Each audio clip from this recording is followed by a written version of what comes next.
Hey you, and welcome to this video where I will help you out how to change your password on your Gmail account. And this is very simple because all your Google accounts are linked with programs from Google. So if you want to change your Gmail account password, then you need to change your total Google account password. So what we need to do now is click here right in the top, manage your Google account. Then from here we go to personal info.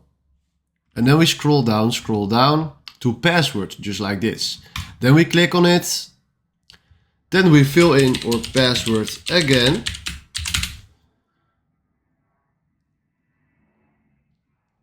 Alright, then do the little confirmation on your phone because that is the security check. Let's see. Alright, there it is. Yes, it's me. And then we do the code. Alright, there it is. And right now we can change our password by filling in a new password just right here.